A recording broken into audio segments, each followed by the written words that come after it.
జీవితంలో ఒక్కసారైనా దర్శించాలనుకునే అద్భుత యాత్ర కైలాస మానస సరోవర యాత్ర. పూర్తి వివరాల కోసం సంప్రదించండి Sri Gayatri tours and travel.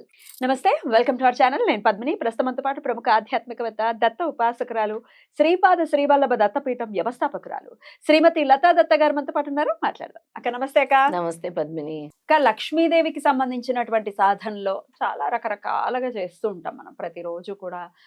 స్తోత్రం చదువుకునే వాళ్ళు, రకరకాల శుక్రవారం వస్తే ప్రత్యేకంగా అమ్మవారికి సేవలు చేసేవాళ్ళు ఉంటూనే ఉంటారు. అయితే అస్ట్రాలజీని కూడా ఒకసారి మనం ఇన్వాల్వ్ చేసుకుంటే, ద్వాదశ రాసుల వాళ్ళు ఎవరు, ఏ ఏ రాసుల వాళ్ళు ఎలా అమ్మవారికి పూజించుకోవాలి అనేది ఒకసారి తెలుసుకోవాలనుకుంటున్నాం. మీరు చెప్పే ఉద్దేశంలోనే ఉన్నారు కాబట్టి మరి ఆ వీడియో ఇద్దామా ప్రేక్షకులకి? తప్పకుండా. నాది పూర్వాషాఢ నక్షత్రం కాబట్టి నేను ఎక్కువ ఆరాధించేది లక్ష్మీదేవి. లక్ష్మీదేవి. అందుకే లక్ష్మీదేవికి సంబంధించి ఎక్కువ తెలుసుకుంటూ ఉంటాను. అంటే అది అలా అనిపిస్తూ ఉంటుంది. ఆరాధన చేయవలసిన దైవము లక్ష్మీదేవే కాబట్టి ఆ కనెక్షన్ అలా వెళ్ళిపోతూ ఉంటుంది. ఇంట్రెస్ట్ ఎక్కువ ఉంటుంది. అందుకే ద్వాదశ రాసులకే కాదు, నక్షత్రాలకు కూడా ఉంది. ముందు ముందు చెప్దాము.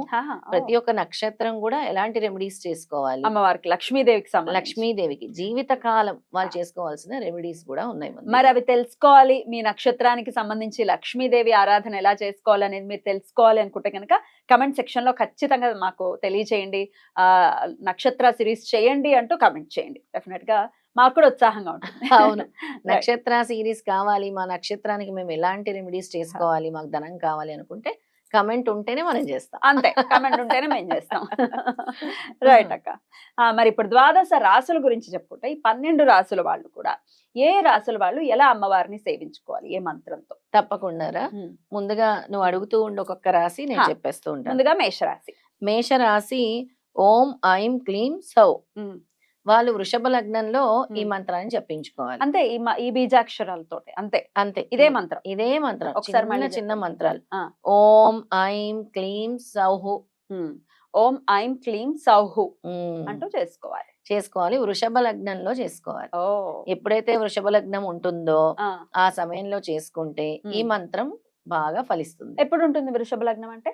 వృషభ లగ్నం అంటే మనకి సూర్యాస్తమయం అయిన తర్వాత వస్తూ ఉంటుంది. ఒక్కోసారి సాయంత్రం రావచ్చు, ఒక్కోసారి రాత్రి రావచ్చు, ఒక్కోసారి అర్ధరాత్రి కూడా రావచ్చు. It depends. అయితే ఎలా చూసుకోవాలి మన లగ్నం అంటే ఎలా చెప్తారు? ఈ రోజు సూర్యాస్తమయం సమయం తర్వాత వృషభ లగ్నం, టుడేస్ వృషభ లగ్నం అని కొట్టుకుంటే గూగుల్లో వచ్చేస్తుంది. గూగుల్లో ఒకసారి టుడే లగ్నాన్ని కొట్టినా కూడా వచ్చేస్తుంది. టుడే వృషభ లగ్నం టైం అని కొట్టండి, తెలియకపోతే. అంతే కదా, అప్పుడు తెలుస్తుంది ఎప్పుడు ఉంది వృషభ లగ్నం. ఈ వృషభ లగ్నంలో ఈ బీజాక్షరాలు, ఈ మంత్రం ఏదైతే ఉందో ఎన్నిసార్లు చదవాలి? 108 సార్లు. సమయం లేకపోతే 21 సార్లు, 27 సార్లు, 54 సార్లు. ప్రతిరోజు వాళ్ళకి లక్ష్మీ సంపద కావాలి, ధన సంపద కావాలి అని అనుకుంటే, లేదా ఆర్థిక ఇబ్బందుల్లో ఉన్న వాళ్ళు, దారిద్ర్యంతో బాధపడే వాళ్ళు చేసుకుంటే తొందరగా అమ్మవారి అనుగ్రహం లభిస్తుంది. రైట్. మరి చక్కగా మేషరాశి వాళ్ళు వృషభ లగ్నంలో ఇప్పుడు చెప్పినటువంటి మంత్రాన్ని చక్కగా చేసుకోండి. ఇక నెక్స్ట్ వృషభ రాశి. ఈ వృషభ రాశి వారు ఏ మంత్రాన్ని జపించుకోవాలి లక్ష్మీ అనుగ్రహం కోసం? ఓం ఐం క్లీం శ్రీం. ఓం ఐం క్లీం శ్రీం. అవును, చాలా చక్కగా. అంతే, సింహ లగ్నంలో చేసుకోవాలి రా పద్మిని. చేసుకుంటే మంచి ఫలదాయకం. సింహలగ్నంలో చక్కగా వృషభ రాశి వాళ్ళు ఈ మంత్రాన్ని జపించుకోవచ్చు వాళ్ళ శక్తి అనుసారం. 108 ఇప్పుడు చెప్పినటువంటి లెక్క ప్రకారం. రైట్. ఇక మిథున రాశి వాళ్ళు ఓం క్లీం ఐం సౌం. ఓం క్లీం ఐం సౌం వాళ్ళు వృషభ లగ్నంలో చేసుకోవాలి. వృషభ లగ్నంలో ఈ మంత్రాన్ని జపించుకోవాలి మిథున రాశి వారు చక్కగా లక్ష్మీ అనుగ్రహం కోసం. ఇక నెక్స్ట్ కర్కాటక రాశి అక్క. ఓం ఐం క్లీం శ్రీం. ఓం ఐం క్లీం శ్రీం. అంతే, ఓం ఐం క్లీం శ్రీం వాళ్ళు కూడా వృషభ లగ్నంలోనే చేసుకోవాలి. Right, beautiful. ఇక నెక్స్ట్ సింహలగ్నం, అదే సింహరాశి. సింహరాశి ఓం శ్రీం ఓం హ్రీం శ్రీం సౌ. ఓం శ్రీం హ్రీం సౌ. ఓం హ్రీం శ్రీం సౌ. ఓం హ్రీం శ్రీం సౌ. ఓం హ్రీం శ్రీం సౌహు. సౌహు వచ్చింది. సింహలగ్నంలోనే చేసుకోవాలి. సింహరాశి వాళ్ళు సింహలగ్నంలోనే చేసుకోవాలి. రైట్. ఇక నెక్స్ట్ కన్యా రాశి. కన్యా రాశి వాళ్ళు ఓం శ్రీం ఐం సౌహు. ఓం శ్రీం ఐం సౌహు చేసుకోవాలి. వృషభ లగ్నంలో చేసుకోవాలి. రైట్. ఇక తులారాశి. తులారాశి వాళ్ళు ఓం హ్రీం క్లీం శ్రీం. ఓం హ్రీం క్లీం శ్రీం వాళ్ళు వృషభ లగ్నంలోనే చేసుకోవాలి. రైట్. ఇక వృశ్చిక రాశి. వృశ్చిక రాశి వాళ్ళు ఓం ఐం క్లీం సౌ. ఓం ఐం క్లీం సౌహు సింహ లగ్నంలో చేసుకోవాలి. ఓకే, వృశ్చిక రాశి వారు. ధనస్సు రాశి. ధనస్సు రాశి వాళ్ళు ఓం హ్రీం క్లీం సౌహు Hmm. వృషభ లగ్నంలో చేసుకోవాలి. రైట్. ఇక నెక్స్ట్ మకర రాశి. ఓం ఐం క్లీం హ్రీం శ్రీం సౌహు కొంచెం Hmm. పెద్దగా వచ్చింది. Hmm. మకర రాశి వాళ్ళు ఓం ఐం క్లీం హ్రీం శ్రీం సౌహు సౌహు. సింహ లగ్నంలో చేసుకోవాలి. వీళ్ళు సింహ లగ్నంలో సింహ చేసుకోవాలి. లగ్నంలో. ఇక కుంభరాశి అక్క. కుంభరాశి ఓం హ్రీం ఐం క్లీం శ్రీం Hmm. ఓం హ్రీం ఐం క్లీం శ్రీం సింహ లగ్నంలో చేసుకోవాలి. అండ్ ఫైనల్లీ మీన రాశి.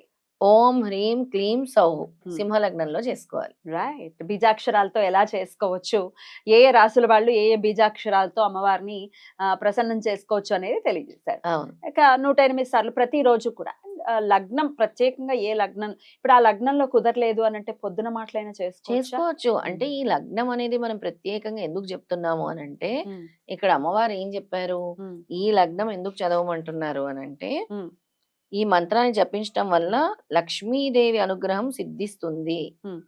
అలాగే దీనిని ఈ లగ్నం అంటే మనకి నామ నక్షత్ర రీత్యా రాశి జాతకులు ఆ రాశిలో ఆ లగ్నంలో చదవటం వల్ల తొందరగా అనుగ్రహం, లక్ష్మీదేవి అనుగ్రహము మంత్రము సిద్ధిస్తుంది. అందుకని ఆ విధంగా చెప్పామన్నమాట.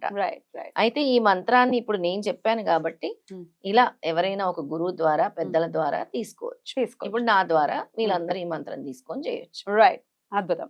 సో చక్కగా ఇలా చేసుకుని అమ్మవారి అనుగ్రహాన్ని ఖచ్చితంగా పొందాలి. ఎందుకంటే లక్ష్మి కోసమే, లక్ష్మి లేక లేకపోతే నిలకడగా లేక, ఆవిడకు ఉన్నదే చెంచల రూపం ఆవిడది, ఉండరు ఆవిడ. అయినప్పటికీ ఆవిడ ఉంటేనే ధైర్యం ఉంటుంది, ఎంతో కొంత ధైర్యం లక్ష్మి. అవును, డెఫినెట్లీ తప్పకుండా ఉంటుంది. అయితే ఇలాంటి మంత్రాలు ఏంటంటే చేసేటప్పుడు మీరు శుచి శుభ్రంతో చేయాలి. చక్కగా శుచి శుభ్రంతో అమ్మవారి మీద పూర్తి విశ్వాసంతో చేయాలి. దీపం వెలిగించి చేయాలి, అప్పుడు ఫలితం ఉంటుంది. అలాగే విడి రోజుల్లో కూడా చేసుకోవచ్చు. అంటే గురువారాలు, శుక్రవారాలు ఎప్పుడు కావాలంటే అప్పుడు కూడా ఈ మంత్రం చేసుకోవచ్చు. ప్రత్యేకంగా లగ్నం చెప్పారు కదా, అదే లగ్నంలో చేసుకోవాలి అంటే మీ మంత్ర సిద్ధి కోసం ఆ లగ్నం చెప్పాం. లేదు విడిగా మీరు ఎన్నిసార్లు జపించుకున్నా అంత ఫలితాన్ని అమ్మవారు ఇస్తారు. రైట్. అలాగే నక్షత్రానికి సంబంధించి ప్రత్యేకంగా ఏ నక్షత్రం వాళ్ళు, అశ్వినితో మొదలుకుని రేవతి వరకు కూడా ఏ నక్షత్రాల వాళ్ళు ఎలా చేసుకోవాలి, ఏ మంత్రం చేసుకోవాలి అనేది ఫ్యూచర్ ఎపిసోడ్స్ లో మనం తెలుసుకుందాం. ఇంకాస్త వివరంగా ఉంటుంది. రెమెడీస్, మంత్రాలు కూడా ఉన్నాయి, అవి కూడా తెలుసుకుందాం. రైట్ అక్క, చాలా బ్యూటిఫుల్ గా ఎక్స్ప్లెయిన్ చేశారక్క, కృతజ్ఞతలు. నమస్తే. నమస్తే.